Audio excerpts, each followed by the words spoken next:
This was the main message he came with. This is the main message of Islam. You understand? You understand? And then the Shaykh, he brought the hadith of Mu'adh ibn Jabal, which is narrated by Bukhari and Muslim, with slightly different wordings. Mu'adh radiallahu anhu, he says, كنت رديف النبي صلى الله عليه وسلم. I was riding behind the Prophet صلى الله عليه وسلم on a donkey. Another narration, it says, يقال له عفير.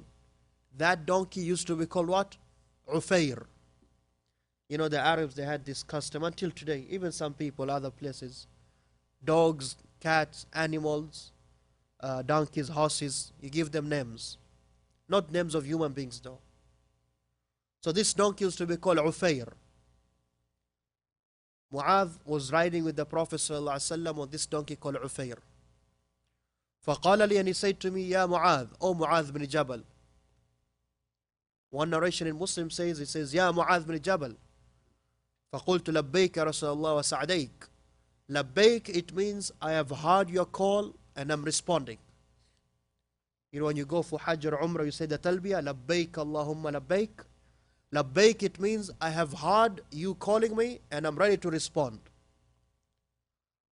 So he said, Labbaik ya Rasulullah, I have heard your call, I'm ready to respond. Wa sa'adaik, and I'll be happy to make you happy. He says, but then he kept quiet. And we continue riding. Then he said again, Ya Mu'adh ibn Jabal. I said, Labbaik ya Rasulullah sa'adaik. I respond to your call, I'm here. I'm ready to please you. He said he kept quiet. We continued riding. Then he said again, Ya Mu'adh ibn Jabal. He said a reply, Labbaik ya Rasulullah sa'adaik. Then he asked me, هل تدري حق الله على العباد? Do you know what is the right of Allah over his slaves, his creatures? وحق الله على العباد, and the right of the slaves over Allah? Mu'adh said, Allah wa Rasulu a'lam. Allah and his messenger, they know best. And this is what the Muslim should say when you don't know anything. And now, when the Messenger of Allah sallallahu alaihi wasallam has passed away, he's in another world, we don't say Allahu wa Rasulu a'lam, Allah and his messenger know best. We say Allahu a'lam, Allah knows best. But when he used to be alive with them, they used to say that Allah and his messenger know best. All of this, the Prophet sallallahu alaihi wasallam was preparing him. He was grabbing his attention. He called him 3 times, Ya Mu'adh ibn Jabal. Then he kept quiet. Another time. So Mu'adh now, he is ready. He wants to hear what is happening. And then he follows it up, sallallahu alaihi wasallam, with a question. Do you know what is the right of Allah over his slaves? If I was to ask you today, how many of you know what is the right of Allah over you? Meaning we have something we have to fulfill for Allah. You know, like how your family has a right over you? You have to pay for their rent. You have to put your family in a house and feed them. You know that, right? What is the right of Allah? Who knows that? The Prophet ﷺ said, أَن يَعْبُدُوهُ وَلَا يُشْرِكُوا بِهِ شَيْئًا. The right of Allah, which we have to fulfill, is that we worship Him alone and set not any partners with Allah.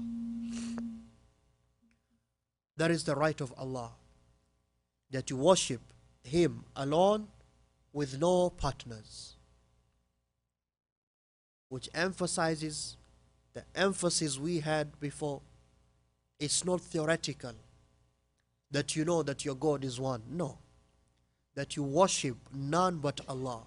Practically, your dua, your dhikr, your Quran, your salah, your charity when you give, everything when you give, you do it only for Allah. And you set not any partners for Allah. And you know what is the right of the slaves over Allah? He said that He should not punish them once they fulfill that right.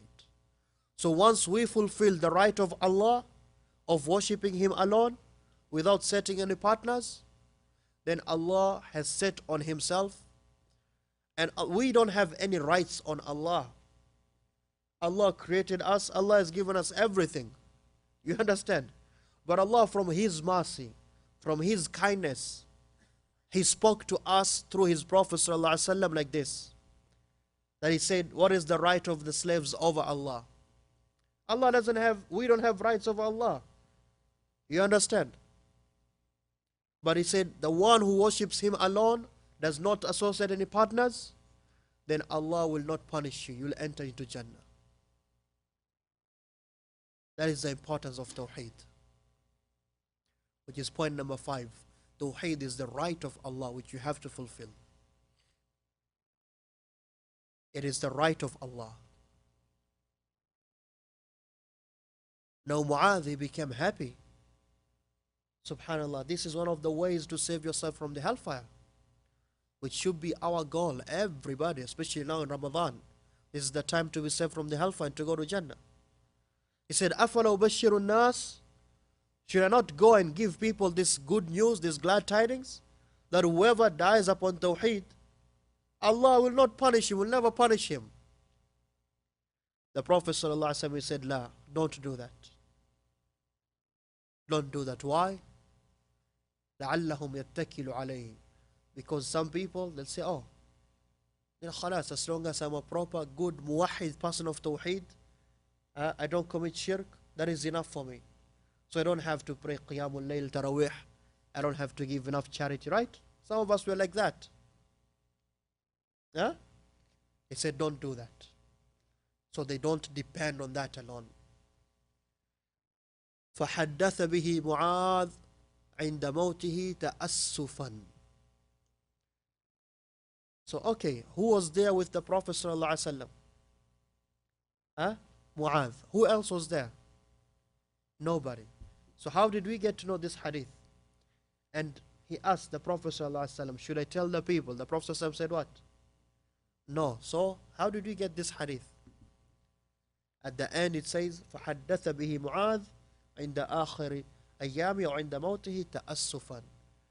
Mu'adh radiallahu anhu, in the last days of his life when he was about to die, he then narrated this hadith, feeling sorry and sad about it. No, that he did not narrate it from before. And this is for certain times. Certain people, you don't tell them these words also. You know that. Certain people, if you tell them, you don't have to pray any nawafil, salawat, tarawih. You just pray your 5 prayers, you're going to Jannah. Khalas, that's all he will do. Certain people, don't tell them that. It's good if they do more. If it's people they understand and they don't just depend on that, you can tell them. So this is the first chapter of the book, Ikhwani. And after every chapter now, the Shaykh, he brings what he calls the important issues of this chapter. What do we learn from this chapter? Now, generally speaking, in this class of ours, will not be reading that. We'll just be reading the main text of the book. I'll be doing this explanation, which I'm doing, and we move on to the next chapter. You can read for yourself those benefits at the end there. Now, I am giving you the summarized, comprehensive understanding I have of this book. Alhamdulillah, I have a long history with this book, alhamdulillah, and I've read almost all of the explanations of this book, which are a lot. But the best of them are 3. For those of you who are interested in Arabic, the best explanation of this book is Fathul Majid, Sharh Kitab Tawheed, Fathul Majid, which was explained by Sheikh Abdurrahman Hassan, who was the grandson of Muhammad bin Abdul Wahab. He's the grandson. He used to be one of the great scholars. He traveled to India, he studied in India, and he studied in Egypt also.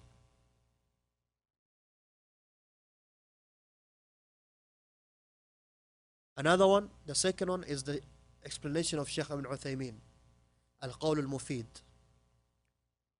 Explanation of Sheikh Ibn Uthaymeen is very, very important. And the third one, which is simpler, shorter than the 2 I've mentioned, is the explanation of Sheikh Abdurrahman al-Sa'di, the Sheikh of Sheikh Ibn Uthaymeen. Al-Qawl al-Sadid is called Al-Qawl al-Sadid.